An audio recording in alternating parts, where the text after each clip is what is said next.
originally, before I wanted to be a chef, I wanted to be an artist, and had that whole very like trope of I'm going to move to Paris and be an artist, and I remember my mother just shutting that down. She was just like, no. I got them to settle with the idea of me being a chef, as it's somewhere between being a bit more career focused and art. But yeah, I always did go into it as kind of a balance between almost like competitive sport and art.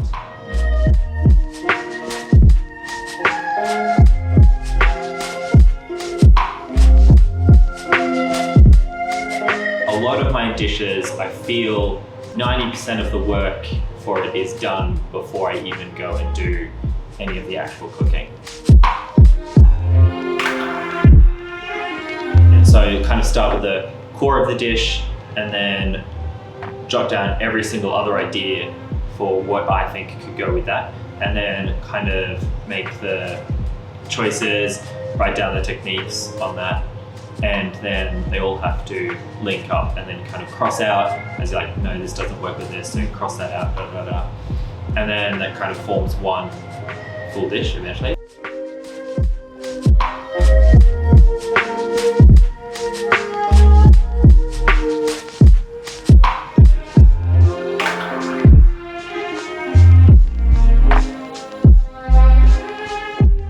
That was my first review of my consulting jobs, which I guess I had never looked at myself like that before, as kind of like a dreamer kind of person. But yeah, actually over the past couple of years since that was like, I started consulting in 2015 or so.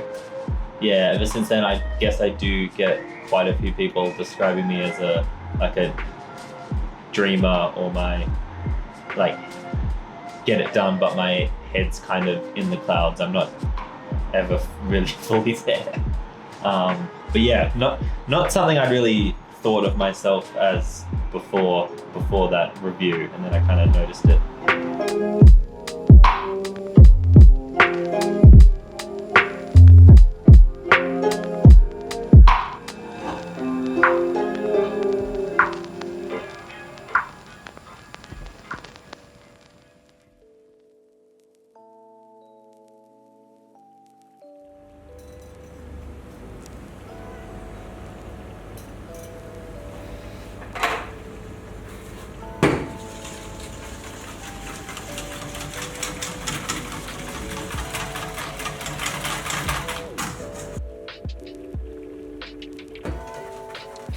Traveling for work has always been one of the upsides to being a chef. You do learn a lot, mainly I guess like flavor combinations that maybe I wouldn't originally have come to, and different approaches to ingredients, which I think is a big influence on Australian cookery in general. Is a lot of places wanting to reinvent traditions from their country using Australian native ingredients. That's kind of a big movement. But I think Australia is pretty much the best of both worlds, and it's like, I hate to use the whole term like a mixing pot of cultures or whatever, but it pretty much allows us to not really have any rules. Like, we can do whatever we want because we don't have a few generations of chefs that have trained us that are going to be pissed off at us. They're not going to be like, oh, you're deviating from this. So we really can do whatever we want, which has led to an entirely new style of food not found anywhere else in the world, really.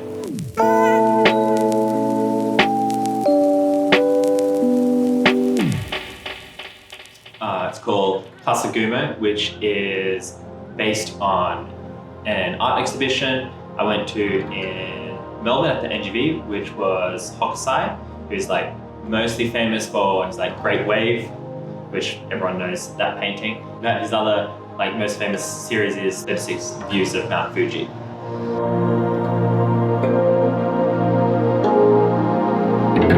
This one painting had these like clouds sitting around Mount Fuji and one kind of sitting on top, which in Japanese is Kasa Gumo and means traveling hat cloud. And the colors and I guess the composition of that painting really spoke to me in, I guess, in an inspirational way. That kind of, I remember sitting in the car directly after that exhibition, and I just had a sketch pad out, and I think I came up with like 7 dishes just all from that one exhibition. I can remember sitting there and I was just sketching like all the different things that I could basically use to create this like edible little cloud sitting on top of Mount Fuji.